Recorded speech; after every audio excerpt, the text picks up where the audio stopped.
everybody today, and thanks for joining the webinar. In the spirit of reconciliation, we acknowledge the traditional custodians of country throughout Australia and their connections to land, sea and community. We pay our respects to the elders, past and present, and extend that respect to all Aboriginal and Torres Strait Islanders. My name is Nell Thompson. I'm the Secretary of the Australian Institute of Animal Management, and I'm hosting the webinar for you today. I've been on the AIM committee since 2013, and I'm also the coordinator of the National Getting to Zero program. The Australian Institute of Animal Management, or AIM as we call it, is the national peak body representing local government animal management officers. And the AIM committee consists of a wide range of professionals engaged in the various aspects of animal management. AIM seeks to support those engaged in the business of animal management and the function itself by providing training and information, opportunities for networking and collaboration, and by encouraging the use of best practice policy and practices. We understand the significant pressures placed on local government and related sector service providers when working in the companion animal management space. We welcome new members and we would love you to encourage your colleagues to join via the website at aim.org.au. So to our presentation for today, there will be around 45 minutes of presentation and Jess is the consummate professional and I know she'll get through it. So we'll do questions at the end of the presentation, and the recording of this webinar will be accessible via our website to all members to watch at any time. So if you can mute yourself during the presentation, and if you've got questions, start putting them in the Q&A section and we'll get to them, as I said, at the end of the session.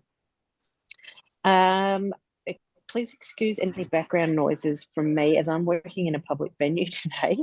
So I am really pleased to introduce Dr. Jessica Moore-Jones as our presenter today. I know lots of you know Jess and may have seen her present. She's a veterinarian, a business owner, a leader, a consultant and a coach in what she calls the people part of the animal industry. Having managed major animal welfare organisations, including Senior Advisor to Auckland Council Animal Management, Executive Manager RSPCA WA, CEO of RSPCA Darwin, and Manager of Wildlife Health at Taronga Zoo, Dr. Jess now runs Unleashed Coaching and Consulting. Here she works with vet clinics, local governments and animal shelters to develop and empower their teams, their leaders and their community outcomes. So let's get started. Over to you, Jess. Thank you so much, Nell. And again, sincere apologies to everybody. These things always happen, and it's a good lesson in resilience to be able to come back from that. So I'm really pleased to be here talking to you guys about this stuff today. I think it is a space that we do not do anywhere near enough focus on in our really crazily stressful, emotionally draining career paths that we take in this animal space. And whether you're in a leadership role, whether you're out on, in the field, on the ground as an animal management officer, whether you're working in a shelter, whether you're in community engagement, we face some big challenges, some hefty workloads, and some potential for it to look like it's getting worse. And, that feeling of not actually managing to make a big impact as everything every year keeps coming back and the problems seem bigger. And it can be really hard to feel resilient to that. And I want to talk a little bit, first off, about actually what is resilience, what are we actually talking about, because I do believe there's a few common misconceptions that I'd love to address. Then we're going to touch on the nitty-gritty of getting through the day. This stuff is stuff you've heard before. I'm not going to spend heaps of time talking to you about the self-help sort of things that you can find on Google. They're important, and we will touch on them just to make sure everybody's on the same page. But I know that you guys are all really smart people who are probably already doing as much as, is feasible to help yourself in this space. So I won't spend lots of time talking about the generic things that we can be doing every day to get us through the day. I'm going to move much more towards how can we actually start to look at it a bigger picture, look at our engagement and our resilience and our well-being on a slightly bigger picture. How do we get through the week? And then how do we actually turn that into thriving in our careers in animal management? How do we become people who don't just go, oh yeah, I work in animal management, it's rough, but I work in animal management, it's challenging, but I'm really happy here. So that's what I want to focus on. Who am I? Thanks to Nell for the great introduction. So I'll skim over this. Some of you do know me.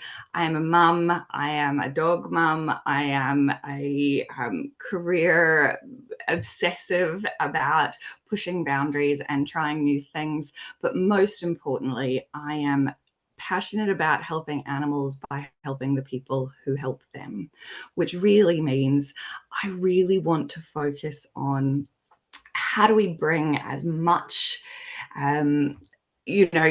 people knowledge to our industry as possible, so that we don't spend all of our time constantly doing the same things with animals and burning out our people, and then we just have to start again. So that's what this is all about. So what does that look like? Oh, something happened there. Wherever my control's gone. Okay. What is resilience? Okay, because this is a big one. And, a lot of us might have heard the analogy of the rubber band. Okay, so a rubber band has a certain amount of elasticity, which means if you pull it really taut and then let go, it bounces back to pretty much the same shape it was, if it's a strong rubber band. If you go to Bunnings and get, 400 rubber bands for 50 cents and you pull them really tight and you let them go, they kind of come back to some floppy, loose version of themselves. That, by definition, in the physics sense, is a less resilient rubber band. So what that means for people in the real world, in our industry, is that you can be pushed, you can be stressed, you can have a major stressor applied to you, and you can still bounce back to who you are and how you used to be before that stress. So resilience, realistically, the fancy word for it is the ability to bounce back. Why I touch on that, even though I know a lot of you will know it, is because it makes it important to talk about what resilience is not. Because a lot of people think, I'm not resilient because I had a meltdown and cried in the office today, or I'm not resilient because I need to take some mental health days, or I'm not resilient because, I feel like this is overwhelming and other people around me don't seem to be behaving like it's too hard. None of those make you not resilient. Having a meltdown, having a cry, not being okay sometimes, they are all symptoms of a stressor. What resilience is whether you can go from that and come back to a place of good well-being. And that's why I would like to be really clear, because a lot of people really think they have to hang on and be stoic and push through and not show that they're struggling, because then people might think I'm not resilient, but that's not what resilience is. So I want to be really clear on that before we get started. Why might we be low on it? Well, I feel like most of us can take a stab in the dark at some of these answers. What we do is tough. It's emotionally draining. The demands are huge. And, it's not always easy to see the impact we're making year on year when the numbers stay the same or don't change, or there's always more animals that need us. There's always people who do what we might consider to be the wrong thing. And it can be really hard to see progress. Add to that the sort of people we generally are, which is high on empathy and really compassionate. So things hit us hard. And add to that the fact that the world around us, whether it's real or not, appears through the media to be crumbling in on us. Whether it's, wars in Ukraine or climate change or all of these things that sort of subconsciously push us downwards and really do affect our optimism about the world. And that really takes its toll in the day-to-day when we're not noticing all of these big things swirling around our head too. The last kind of, academic thing I want to touch on before we get into some actual tips and tools for how do we do this is compassion fatigue. Now, I assume that most of you are going to have heard the term compassion fatigue, and it is a real thing. Compassion fatigue refers to, I guess I tend to say it, we care so much we run out of care. when you get to the point where you are kind of switched off to what you're seeing around you, particularly the sad parts of it. And that absolutely happens in our industry. When we, see so many sad things, sometimes we do kind of put up a little bit of a wall and we opt out of some of those emotions. But I do believe, and a lot of research in the human medicine space is starting to prove that we overuse this term. We use it as a bit of a coverall, when in fact, what a lot of us may be experiencing is something different, which is called moral trauma. So moral trauma, or, moral injury, moral distress, all of these things are sort of interchangeable, is what happens when you are forced to act outside of your own moral or ethical boundaries. Which means, so coming from the human medicine space where they first coined this term and they've done all this research, it means, for example, in the American medical space, if you have trained all your life to be a doctor, to help people, to do this wonderful thing and make an impact on the world, but then there's somebody bleeding out in your waiting room and you can't help them because they don't have insurance, or somebody needs a kidney replacement, but to do that, you literally bankrupt them and ruin the rest of their life financially, because that's what they have to do to pay for their kid's kidney. And those sorts of things take a toll. Every time we have to act outside of our moral compass, we have what we call a moral injury. And when they do brain scans of people experiencing moral injury, what they're finding is that it is the same place and the same severity in the brain as soldiers coming back from conflict zones with PTSD. The reason I share that is to say that this is serious stuff. And if we pop it all in that kind of basket of, oh, it's compassion fatigue, it's normal in our industry, we might be not taking seriously enough the impact that these things can have on us long term. And what this diagram here shows is that for every time you have a tiny little moral trauma, your sort of baseline residue of trauma is a little bit higher. So each time it hits you a little bit harder and a little bit harder. And then, of course, many of us might have experienced that situation where we thought we were fine. We've dealt with much worse things than this before. And then suddenly something that's moderately minor or not something that would have upset us previously suddenly makes us feel really, really overwhelmed, because that residue from each of the previous traumas has tipped us over the edge. So the reason I touch on this is because I want you to really consider, if you're feeling a lot of overwhelm, if you're feeling a lot of struggle, and people are talking to you about compassion fatigue, and you're kind of going, oh yeah, I guess maybe that's what I'm feeling. Make sure you're talking to somebody or doing some investigations to check whether in fact this could fit more closely with what it is that you're experiencing. Fair? So that's all the academics. So what we're going to move on to is getting through the day.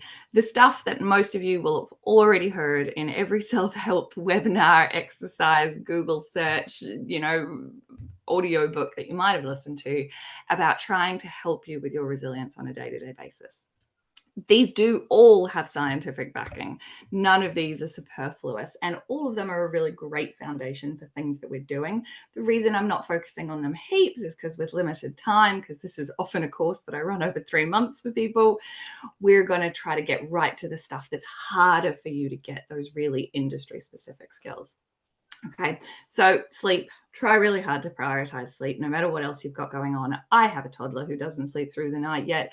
I understand that that's not as simple as it sounds, but it is something that we really should be focusing on. Nutrition, obviously, we know carbs feel good at the time, but if we overdo it on the pasta, we kind of go, oops, yeah. Not saying not to go for pasta at the end of a long day. I most certainly do, but also just make sure that you're balancing that with other goodness things for your body. Exercise, there's endless amounts of research on the good mental health benefits of exercise. Relationships, no doubt about it. Try to have some relationships outside of the animal industry as well. I know a lot of people in the veterinary industry, for example, whose relationships and hobbies are volunteering at a shelter on the weekends. I'm pretty sure they just take work with them to their hobby. So do just be a little bit cautious that when you can, step completely outside of it. Which means if you're sitting at a dinner table and you're talking about all of the gross things that you saw and nobody is blinking, it means that you're in a room with people who work with you. Okay, because normal people don't have conversations about ruptured abscesses and horrible clients at the dinner table. Think about your hobbies, thinking about your relationships. And the one thing I do like to sort of focus on in this space, all of these things are things that you know about.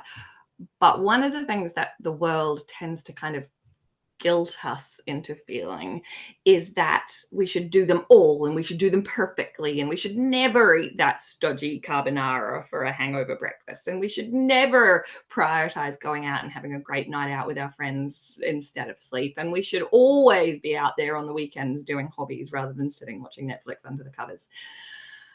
None of that is helpful, okay? Because what happens is if you commit to, right, as of this week, I'm going to look after my mental health, I'm going to eat salads every day, and I'm going to go to the gym 6 times a week. At the end of 2 weeks from now, there is a moderate chance, if you're like the rest of us humans, you might have failed at that, and you're going to feel even worse about yourself. And then your resilience is even lower, isn't it? Because you have this thing going, oh, look, I didn't even succeed at what I said I was going to do. So my strong recommendations on all of these tips that you can find advice on elsewhere is start small. Okay. Don't try to have salad for lunch every day this week unless it's something you already do. Start with, I'm going to add 1 apple into my diet every day. Don't start with, I'm going to go to the gym 7 times a week from now on. Start with, I'm going to take the stairs once a day instead of the lift. Start with small steps that you can turn into habits that you can feel good about, but that if you fail at them once or twice, they make no significant impact on your sense of self or sense of accomplishment. Once you've built a little habit, once you're eating an apple every day and taking the stairs for 1 of your 8 trips up and down in the office that day, add another one. And really try to make sure that you're being realistic and kind to yourself with small steps towards those buffering foundations of resilience. Cool? Okay, so moving on then to some of the slightly more nuanced, what does that mean in the real world, in our industry? What actually makes our lives really impactfully hard during the week?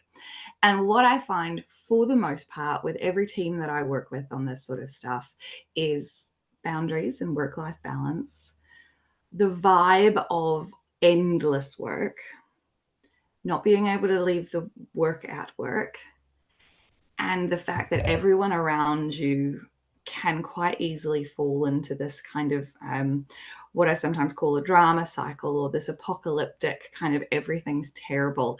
And whilst trauma bonding, as we fondly refer to it, is sometimes really cathartic, it really can shift our narrative towards believing that everything around us is bad. So starting at the beginning of the slide, these are my 5 top tips for making your week not just survivable, but hopefully tipping a little bit towards enjoyable.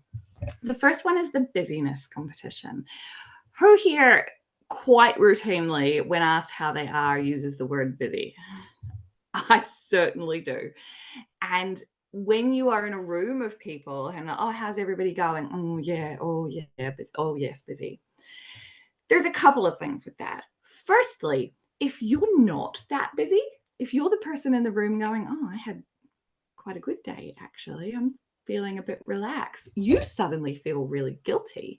And you suddenly are like, yeah, I guess I'm busy too, because you're wondering, am I lazy? Do they think that I'm not working hard enough? Should I be working harder? So when we all start to sort of talk and one up each other on how much craziness is going on in our life, we really start to actually create a vibe that other people feel like they have to match that. So for the interests of other people around you, it's really valuable to look at what words are you using when people ask you how you are. Now, busy is allowed to be the response. I'm not saying if you're really genuinely slammed that you're not allowed to say that.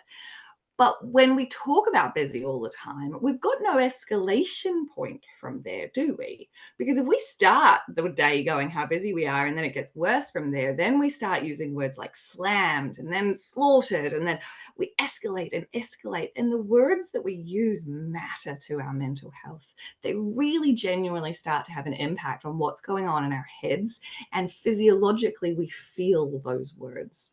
So my challenge to you, when somebody asks you how you are, try to choose a different word.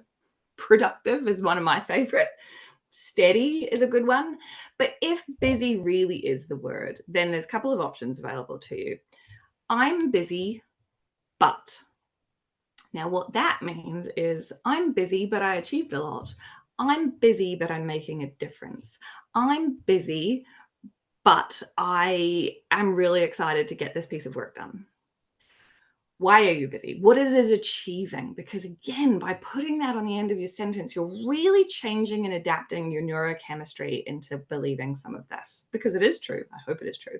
Now, if it is not true, if there is no but from a perspective of what is that busy achieving for me or my life or animals around me, then you need to have a different but, which is busy, but here's what I'm doing about it. Busy, but I've booked myself a break in the schedule in 20 minutes. Busy, but I'm taking some annual leave to recover next week. Busy, but I've told my husband about this and he's, cooking dinner and he's taking care of the kids tonight so I can have some time to myself. I really want to challenge you to check yourself in the words you're using and what they are doing to your own well-being. All right.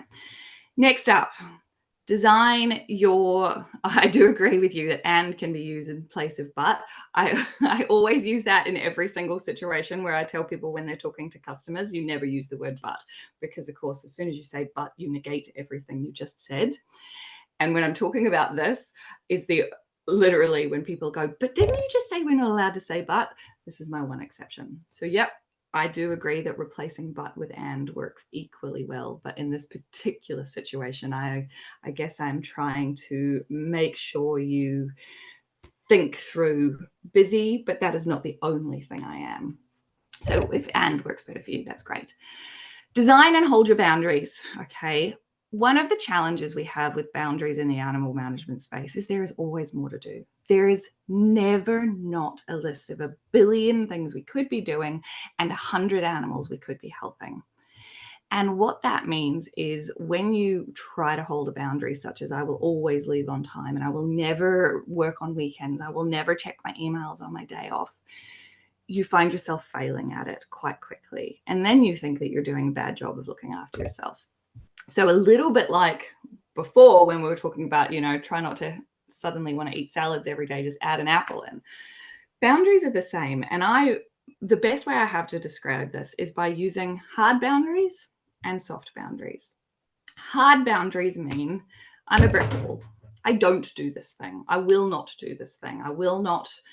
For me, I have one pretty hard boundary, which is during 6:30 and 7:30 at night when I'm putting the baby to bed, I won't answer my phone. Okay. Now, what that means is everybody that I work with is advised of that. And if they need me during that time, my phone will be on Do Not Disturb and they need to ring twice so that it comes through. And if they call me during that time because they've phoned twice, I know that it's an emergency. Now, I was the manager of wildlife health when lions escaped from Taronga Zoo. I am not somebody who can always not be on call, okay? It is important that many of us have roles where you can't not be on call, but you can have your hard boundaries, all right?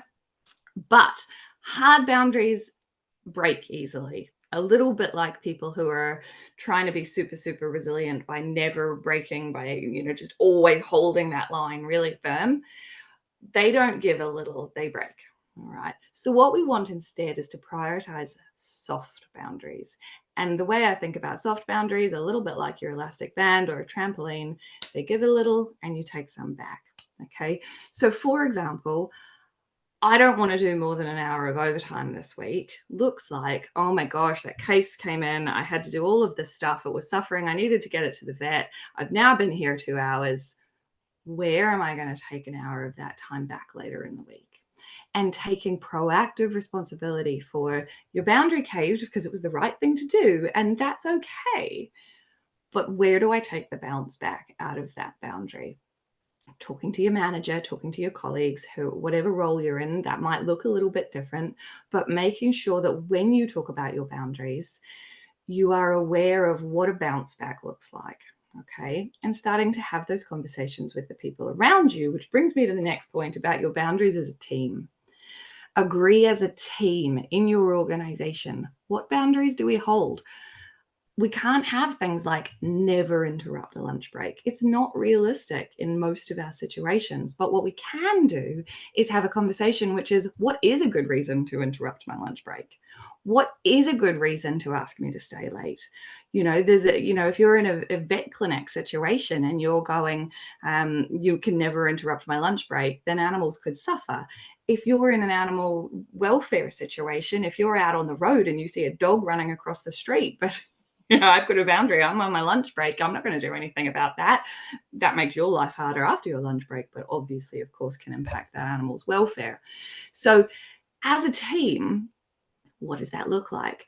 Because that moral trauma that we talked about before, which is having to act outside of your ethics, every time you make the choice to act outside of your ethics, which is you hold a boundary that you then feel guilty about, that trauma is much more significant than if there's just a policy that says these are the things that we do and don't do when we're on a break, or these are the things that we do and don't do on our weekends. Then you don't have to be the one experiencing that moral trauma. You are acting in line with the right thing to do that you've agreed as a team, and those impacts on you personally are a lot smaller. Tip number 4 is end the day at the end of the day. What that means is, I know the cliche is make sure you don't take work home with them. That's not as easy as possible. Half of us literally take our stray kittens home with us. So it's not actually that feasible, but try to pick one thing that really clearly demarcates, I'm going from my work life into my personal life now. Some people I know do things like, surgeons particularly, they put their wedding ring back on at the end of the day and they give themselves, they've got a nice fancy hand cream that they really enjoy, and they spend 50 seconds massaging their hands as they come in the door. Me, I sit on the floor when I come in the door before my child has seen me, and I sit on the floor with my dog for 60 seconds and we just have a cuddle and we just have oh, how was your day? God, it's nice to be loved. Thank you. Whatever your thing is, whether it's a podcast in the car on the commute home, whether it's a song that you love that really switches you back into personal life mode, find something that you can mindfully pay attention to being the line in the sand of, I'm done now. And sure, there may be things that I need to pick up after the kids are in bed or whatever that looks like, but your mindset shifts. Okay. Last but not least, this is what I was touching on before, choosing our narrative. Okay. Our narrative about the world that we live in, about the work that we do, and about the experience that we're having is really important.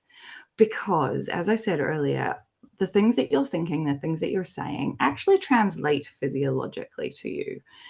And that means that hole in the pit of your stomach, the flushed cheeks, the tent, all of those things that I was getting when I couldn't make my technology work. And I have a narrative that is, I've done this before. I know how to do this. I can make up the time. It will be all right. Is a very different narrative to, oh my God, this always happens. It always goes wrong like this. I hate this. Oh, it's so frustrating.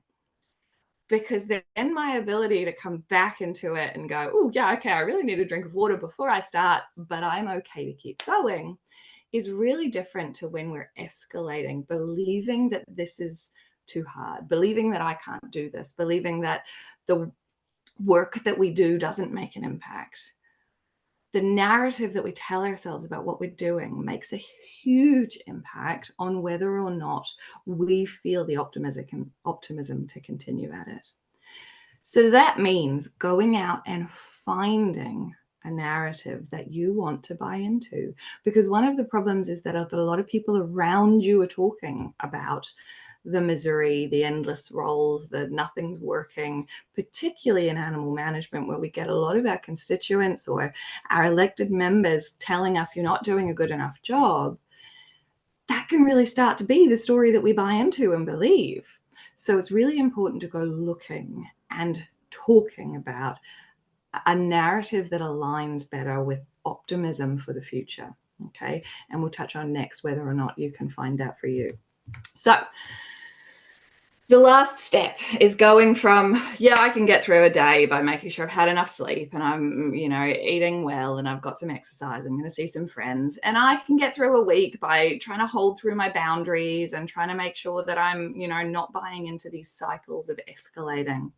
But what I really want is for people in this industry to be here for long, sustainable, enjoyable careers.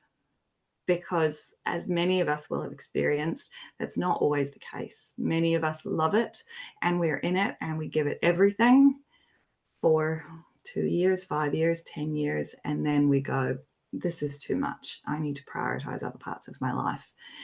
So the way that we thrive rather than just survive is by having perspective, by having choices, and by having options. All of those things together sound a little mumbo jumbo-y. Okay, and I am more than aware that there's a bunch of very pragmatic, practical, science-minded people in this call who go, oh yeah, you're going to talk to me about meditation, aren't you? Okay, firstly, meditation does have some science behind it. I can't do it. I'm terrible at it. It's not for me. But all of these things that I'm going to talk about have really genuine science behind them in terms of being able to help us thrive and have a positive mindset. But equally, they aren't as mumbo jumbo-y as you think once you start trying them. Okay. And I'm going to flick to the last one rather than the first one, which is positive psychology. Again, a lot of people go, oh yeah, yeah, your shrink going to talk to me about all of these things. Positive psychology is not the same as what we all think of as psychology. For years, for decades, for almost centuries, the field of psychology has been focused on fixing things that aren't working in psychology. So fixing mental ill health. Okay. And what we want to start doing instead is looking at what does health and positive experiences look like. Moving from not just not being unwell, but to being more than well, to thriving, to being really positive. Okay. So that is something that we want to focus on. However, when I start talking about this, a lot of people have a worry that what I mean is toxic positivity, that we're only ever going to talk about, the positive things, and that we're only ever going to be, being cheerful and positive and happy. And I want to be really clear that that is not the case at all. I'm not at all talking about ignoring negative feelings. Okay. But the way that positivity is a really good analogy for positive psychology is thinking about it like a garden. All right. Which is, if all you ever do is focus on the weeds, then you are going to find yourself in a garden full of no weeds because you're doing lots of pulling, but no flowers either, because you're not planting, you're not sowing seeds of beautiful things. All right. All you're doing is focusing on the negative. So positive psychology is about going, yep, I have to pull these weeds. I have to be honest about the things that are coming out, and I have to be honest about the negative things that I do need to control and manage and work around in my life. But I am also going to spend equal amounts of energy growing flowers. Does that make sense? Okay. So please don't think that I'm saying that you're not allowed to have negative feelings, negative experiences, negative emotions that you talk with others about. Positive psychology is not about negating those things. It's about planting the seeds of being able to manage the negative things and have genuinely positive experiences. Okay. So coming back to the beginning in terms of the things that set us up to thrive for years. First one is perspective, being able to take other people's perspective in a situation. Most of us in animal management, of course, we've been told, put yourself in their shoes, imagine what it's like to be them, all of that sort of stuff. And of course, I agree with that. But one of the most common arguments against it is, but what if, but they are an asshole, or they don't care, or they, clearly treat their animal like that because they're just not nice people. That might be true. But It changes how you deal with the situation if you believe that to be the reason that they have behaved below what we would like to be the par. But it also changes your experience of the work. Okay, so an example that I like to give is if you're, you see somebody across the way, across the road, somebody that you know a little bit, and you see them and you're kind of like, oh, is it them? Is it them? And they're walking and you're walking, and then you wave. And at the exact moment that you wave at them, they turn their back and walk away. We can look at that in a few ways. And a lot of us would go down the track really quickly of they ignored me, or even worse, they specifically chose to turn their back on me when I waved at them. Now, those things could be true. Maybe they did. But their day goes about exactly the same as their day was already going about. And your day is now significantly worse because you're stressing about this horrible scenario that happened. Now, the reasons that that person might have turned their back on you, genuinely, they didn't see you. They didn't recognize you out of context. They forgot to wear their glasses today. They're in a hurry. All of those other scenarios that could equally be true because you have no proof about what the real reason was. But our brains are geared towards self-protectionism. So we are geared towards believing that probably the bad thing was true, which means we go through our day feeling miserable. If somebody cuts you off in traffic, you've got the choice of going, oh my God, that douchebag, I can't believe he did that to me. He's clearly, just knew that he was going to cut me off and get in at the last minute. Or you can go, that guy cut me off in traffic. That's really frustrating. Isn't it nice of me to have let him in because I can see that he was really trying to make the left-hand lane. Maybe he didn't know this was not a turning lane. You will never find out which of those things was the truth. His day was absolutely unchanged, no matter what you think about the situation. And it is only your day that changes based on what you choose to believe. Because your day, if you choose to believe he was a douchebag, suddenly starts setting you up for a pretty negative mindset. If you choose to believe, oh, I'm very magnanimous, I could see that he was getting, he was about to miss his turn, so I let him in. Aren't I a wonderful person? Your day is different. His day is the same. You will never know the truth. If it makes you happier, you can believe what you want to believe, all right? Which is why I challenge you. The easiest way that I challenge people to really force themselves to try this is to come up with 6 potential reasons why somebody did something. So whenever you're mad about something or think somebody has ill intent, give me 6 potential reasons why they did that thing.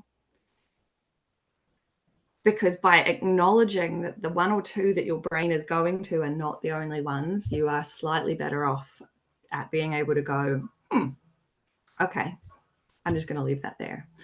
Next up is the choices. The negativity spiral is your choice. All right. Now, this one people really like to push back on me on because they don't want to believe that they have a lot of control over the culture in their workplace.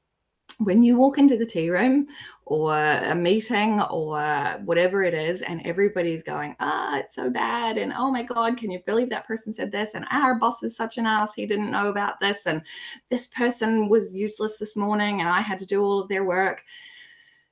If you choose to engage in that, your mental health goes down and down and down. A lot of people, when I go into organizations and work with them on their culture and engagement, say the culture around here is really negative. I am really sorry to tell you, the culture is the people on the ground, on the floor, doing the do, living the life. The leadership, they can set policies, they should be setting a good example, and they can write all of the instructions they want on how it should be experienced. Don't gossip, be positive, whatever. It's you guys that have to live it. It's you guys that have to do it. And that means that it's really sucky to hear. If you're sitting in that tea room and the culture around you is negative, you've got responsibilities about that. At best, at worst, just to protect yourself from it, which is, I'm going to leave. I can feel this pushing me down. At best, trying to avoid that negativity spiral for the people around you, challenging their perspective. Ask them 6 different reasons why the person might have done that thing that's upset them. Ask them, are they sure that that's what they mean? Ask them, is this helpful behavior? Are we gossiping about somebody? Really trying to take some of that onus back to ourselves. The other choice we have that I think is really, really, really important is to think about our ultimate goal in our career. Because one of the challenges of the sorts of people that come into this field is that we want to make a difference. We want to help animals. And that means on that day by day, week by week basis, when there's one more animal to help, one more thing to do, all of this backlog of stuff that we could be doing a really great job on, we prioritize those things because we're trying to make a difference. What I would like you to challenge yourself on is whether your ultimate goal is to help as many people as you can this week, or as many people and animals as you can over the life of your career. And if you keep doing every single thing that is possible today, this week, this month, this year, that is great. You are going to make a huge impact in the animals of your life this day, this week, this year. But there is a fairly significant chance that you will have a shortened career because of it, that you will burn out, that you will choose a different career path soon, okay? And what that means is if you decide that your ultimate goal is to help as many people I can over my career, and that requires me to have a long, engaged, fulfilling career, then you need to make slightly different choices to protect yourself along the way so that over the course of your lifetime, the animals that you can make an impact to is significant. Because if you have a shorter career in this industry, ultimately you're making less impact on exactly what you set out to do. Cool. The last thing I want to touch on, and this is a philosophy of mine that is about the options that we have in front of us at any given time in any situation, a conflict with a colleague, a owner that is upsetting us, a workplace we don't like, or yes, to put the elephant in the room, an industry that is giving our mental health the runaround. You always have 4 options. The first one, when something is upsetting you or frustrating you, is let it go. Yep, that thing annoys me, that thing frustrates me, but not enough for me to put my heart and soul in it, money where my mouth is to fix it, okay? What it means if you decide to let it go is you genuinely have to let it go. No whinging about it in the tea room, no rolling your eyes every new time it comes up. You have to just go, that thing's annoying. Oh, well. Yeah, okay, kind of easier said than done, I get that, but your other choices are solve it. Door number 2, if you're standing in the middle of all of these doors, you can choose to let it go. You can choose to walk through the door that is, I'm going to fix it. Put my money where my mouth is, not just tell my boss that it's a problem. Actually go to my boss with solutions to the problem, commit to being part of the working group that does it, commit to this, put my time in, put my energy in, and really genuinely work out how do we solve some of these problems, okay? That is your option number 2. Clearly, it's the one that I love the best. Option number 3 is painful because option number 3 is to leave. Leave the conversation with that person, leave the workplace, leave the friendship, leave the relationship, or yes, even leave the industry.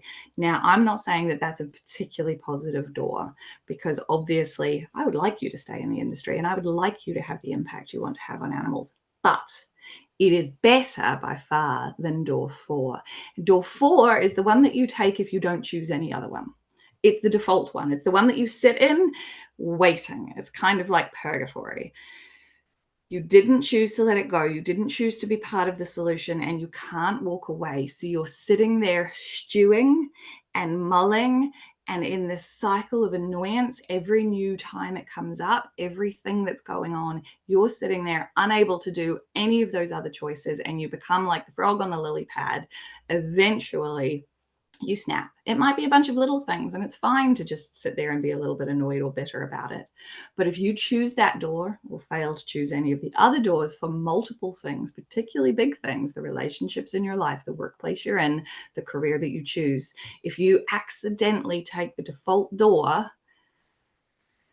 that is where your mental health spiral goes down and down and down. And the resilience for any of the other doors for a new situation becomes a lot lower. I'm running out of time, so I'm going to wrap up there. That is a lot of information, and I recognize as well that is a lot of putting stuff back on ourselves, because a lot of us think that, you know, resilience is about the work being easier or our bosses protecting us better. And absolutely our employers have responsibilities towards protecting our well-being. But a lot of this is stuff that only we can do for ourselves, and they're only the choices that we can make. And that is the challenge that is before us, is to find the energy and find the belief that this is how we want to choose to believe and behave, and the perspectives that we want to take. Does that make sense? So, recapping with a minute or two to spare, resilience does not mean always being okay. In fact, generally the people who are able to go, I'm not okay, tend to bounce back a lot quicker. It's our choice whether to believe somebody was an idiot or a douchebag, or that it doesn't matter to us. We want to spend just as much energy planting flowers as pulling weeds. Okay, so choose to be as much in the space of setting up positive experiences as avoiding negative ones. And lastly, your choices are always in your control. Okay, sometimes we don't like to hear that, because sometimes we would prefer that this is happening to us and we can't do anything about it. But unfortunately, I'm here to tell you, you've always got choices. And that is it from me. Questions? Jess, that was such a powerful presentation. I think the day that I worked out that I had the power to change how I was feeling and how I was responding to things was the day that things definitely improved for me. And I think that all of the points that you made are practical and they're easy, you know, maybe not easy, but everyone has the capacity. Simple but not easy, exactly. And everyone has the capacity to implement them. So, and I really think that you were able to clearly speak to how everyone at one stage or another feels in this industry. So thank you so much for that presentation. Does anyone have any questions while we've got Jess? I know we've only got a couple of minutes left. This webinar has been really well subscribed to. It's obviously a topic of great interest to everybody. And I think particularly for those in senior roles, from an occupational health and safety perspective, we now have obligations for mental health, and it's very clear in the legislation as well. So it's not just maybe I'll do it, but everyone has to address all of these issues now. So some fantastic comments in the chat. I hope you can see it, your end, Jess. And I love the fact that any important questions. Yeah, Dee has said that she's going to talk to her staff about all of this. And remember, this webinar is recorded, so you can use it as a staff training session to kick off discussions. Yes, Em, you can certainly rewatch this. I'll have the recording up on the website in the next couple of days. You'll all receive notifications when that happens. So if anybody wants to send me an email for the PowerPoint, I'm happy to just send them the presentation to give them talking points if they are going back to their staff or anything. That's a fantastic offer. Well, perhaps I could add that to the website with the recording, Jess, if you're open to that. That would be wonderful. Yeah, Leslie, absolutely. Opportunities to address these issues in the animal management plans that Victorian government, you know, it's a mandatory requirement. And we should be looking after our staff a lot better, as well as everyone taking personal responsibility. So thank you so much. There've been amazing comments here. We've got people from all over Australia attending. Unfortunately, Helen, no, we don't have AVA CE points. It's a very expensive process for us to go through, so we haven't done that. They can qualify as a lot of, you know, the self-study stuff. So if you're watching webinars or if I'm doing training in groups, we can definitely set that up as, you know, your hours that you need to meet in the self-study or the watching online trainings and stuff. Yeah, amazing. Okay, brilliant. Something that's not spoken often enough across industries, absolutely, Courtney, from Animal Aid down in Victoria. So awesome. Thank you so much. Great feedback from everybody. Thanks for putting your comments in the chat and attending today. And I hope that you access the recording. Sorry about all the stress at the front, Jess. You were incredibly resilient. Bloody technology. And yeah, I appreciate everybody's time. We will let you know when the next webinar will be set up for the go button once we work all of that out. But appreciate your time. Thank you so much again, Jess. You really contribute so much to the sector, and we really do appreciate your work. So have a great afternoon, everybody, and we'll be seeing you soon. Thanks so much.